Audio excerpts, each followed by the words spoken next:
Who you got in this one? I don't know why I said lie. Georgia, Shane, versus Florida in Jacksonville, of course. Georgia, them dogs, Shane. Here's where I think they're lying. I think they're lying about this line. How about it? Only 7.5. The Mighty Dogs is favored by what? Over under 50.5 total points. 3:30 Eastern, 2:30 Central. Nationally televised on ABC. Them dogs, Shane. They've won 4 in a row in this series and 7 of the last 8. Who wins it in Jacksonville? Oh, brother. You know, I always worry about interim coaches, right? It just feels like sometimes they catch fire. And I did some research on this earlier in the season, and you'd be kind of amazed at how much non-success these interim coaches have. we see have one guy have success. We're like, it could happen. It can happen. It can happen. And I told you, man, earlier in the week, I worry about this Florida Gator team just a little bit because they were. I mean, say what you want. Billy Napier was a player's coach, right? Yeah. And I feel like sometimes like a Brian Kelly scenario, which we'll get to here in a minute. He's gone. I feel like there's like people are excited. I would guarantee you there's players in that locker room that are happy. I don't know if there's that many that are happy that Billy Napier's gone. So are we going to a funeral? You know, are we going to a football game where we're a touchdown underdog? I mean, this thing should be in your grasp. There's no reason that the Florida Gators can't keep this stuff. I like the progress that DJ Lagway has had. I mean, you remove the LSU game. He's actually been pretty dang good here lately. I love this tenacious defense, man. They're stingy. They're banged up, but they're stingy, and just maybe give Georgia enough. I don't know, man. I go back and forth in this game, and honestly, and I'm not saying this because I miss Billy Napier, but I feel like if Billy were there,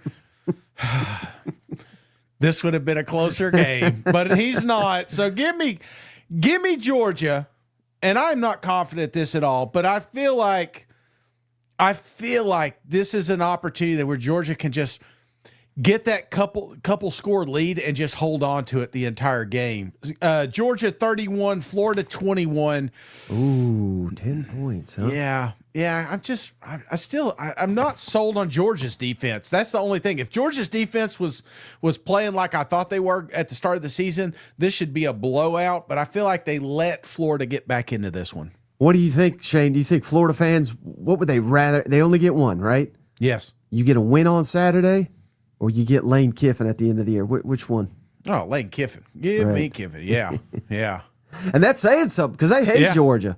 And they haven't won in a while, but I wonder how much that is, not just the fan. Obviously, the fans are they're going to be eyeing the next coach, but you got to wonder in that locker room, how much is on that? How are they eyeing? Where am I going to be next year? Is the new coach going to want me? If you're a good player, probably, but who knows? Kiffin's he's a little unique. He may be bringing all his guys, Again, I don't think he's leaving, but they think he is. So, these are big questions down there in Gainesville, I would think, as they head into Jacksonville. Kirby takes this game personally. Georgia seems to be playing at their best, at least on offense. But the problem, Shane, is that defense. Come on, buddy. I think Georgia fans want to run off old Glenn Schumann's ass, and I don't blame them after the way the defense played the last couple of weeks. I don't think they should run him off, obviously, but I don't blame them for suggesting it. I think this game, if Florida can get Jaden Ball going, if DJ can get a little bit of time in the pocket, I think Florida really will threaten Georgia because who's Georgia beating this year? They're beating everybody, basically. But who are they blowing out this year? The only one they really blowed out was Kentucky. And that's why I got this damn bag on my head, because my Kentucky Wildcats just suck ass this year. I think Florida's a lot better than Kentucky. Of course, they could lose to them next week. But I don't know. I just think Florida this is the one game, interim, again, bump. I don't know if that's fair, but I don't care who the coach is. You're going to get up for this game because I think this is the most important game on Florida's schedule. I still think it is for diehard dogs, but is it for the players that there's literally not a player on Georgia's roster, Shane, that's ever lost to this team? Right. So is this their big game, or is Bama their big game? I would wager the players it's Bama. Yeah. So give me Florida, Shane. Upset City against the spread. Georgia 35, Florida 28. 7.5 is the spread. So I like a 7-point win by Georgia. More likely that Florida gets blown out or that Florida wins. Gets blown out. Okay. But I don't know. I just don't. I think Florida's going to show up. I really do. They might even have the lead in this one. Man, what would be the, let's just say, because we didn't pick it, what would be the storyline coming out of that game? Would we be given the interim coach? Would we be blaming Georgia? If Georgia does lose this game, what's the story? I would think that. And now again, I don't want to call it luck because it's not. This is a very good team. They're more likely going to go to the college football playoff, right? But hell, a Tennessee kick there, a questionable call against Auburn. Yeah, getting dominated by Ole Miss for 3 quarters, or at least defensively. I mean, I would just think that the breaks, if you want to call it that, maybe they just don't go this. Again, Georgia could legitimately be 1-4 in Southeastern Conference play. Right. Now they're 4-1, and they should be recognized as a team that's winning these games and making the plays. But they're a play or two away from having a losing record, and maybe those plays go against them this week against Florida. Florida whooped Texas ass. I mean, what that long ago? I know you remember that. Yeah, no, absolutely. I remember that. Oh, shit. I think Billy's going to remember it for his life because that's probably the only game that in Tennessee a couple years ago was only quality wins. What do you think Billy's doing today? He's probably watching this. He's under this bag. Georgia versus Florida down in Jacksonville, of course, world's largest outdoor cocktail party. Them dogs, Steven, favored by 7.5 in this rivalry showdown. The over-under's 50.5 total points. This game kicks off, as always, 3:30 Eastern, 2:30 Central, nationally televised on ABC. What do you like in this one? Mike, I will be honest with you as we start this discussion. I really have no idea what Florida team is going to show up here. Because I think back to last year, and that game was probably going to be a lot closer had DJ Lagway not gotten hurt. And Georgia's played a lot of like high wire acts this season. You think about Ole Miss, you think about Alabama, Tennessee. A lot of their games have gone down to the wire this year. So I'm really curious to see what kind of Florida team we see. Do we see an offense that's maybe a little bit more aggressive in play calling, especially with throws downfield? Georgia has given up some big plays in the secondary. You've got Dallas Wilson. Maybe you throw it up a few times and see what happens. So the unknown for Florida here is a massive X factor, especially with a new offensive play caller. We do know that Georgia is pretty solid against the run, maybe not as dominant. It should be a good matchup against this Florida offensive line and Jaden Baugh. I think on the other side is really where this game could be decided. And Florida is giving up 6 yards a play in SEC games this season. We talked about the injuries in the secondary. We'll see how healthy they are when the injury report comes out. But I like Gunnar Stockton coming off the off week, another chance to kind of grow and develop. They lost Colby Young, trying to kind of fit this offense and adjust. It's kind of a good time for the off week. It's a little hard to know what to expect out of this Florida team, Mike. As I mentioned, Georgia has 3 wins in the SEC by 1 score. So the spread being 7 or so, not really a surprise. I'm going to take Florida to get a cover here, Mike, but I'm going to take Georgia to win 27-20 here.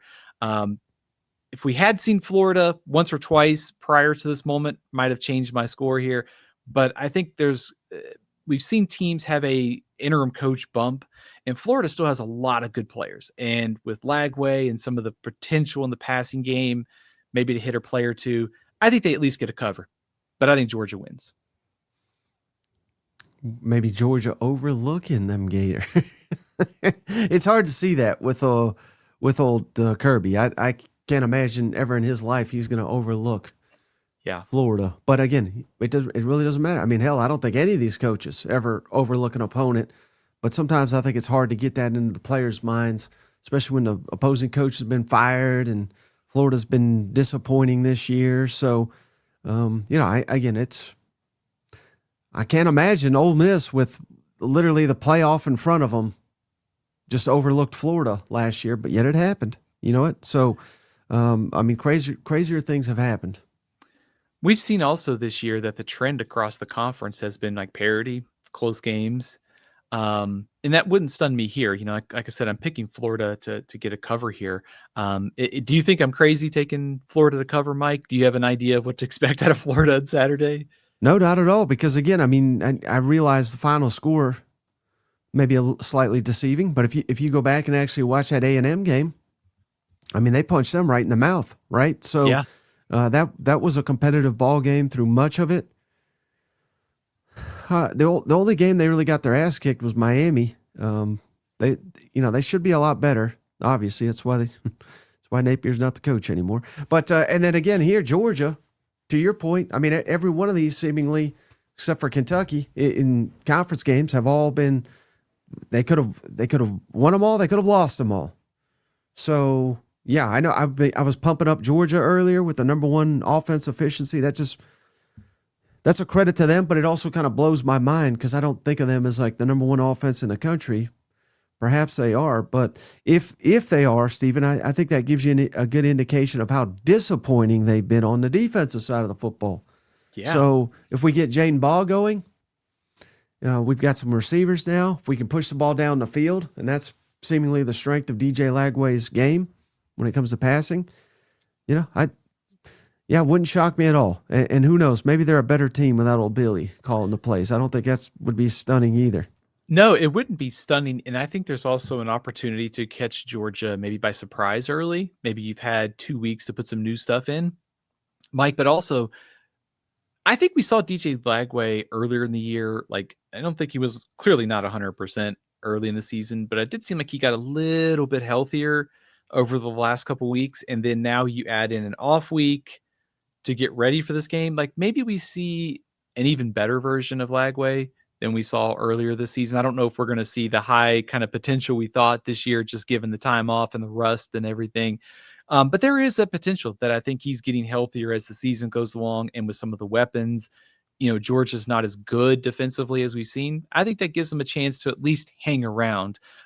It's hard to see Georgia. I think I trust Kirby to find a way to win this game. I think is fair to say.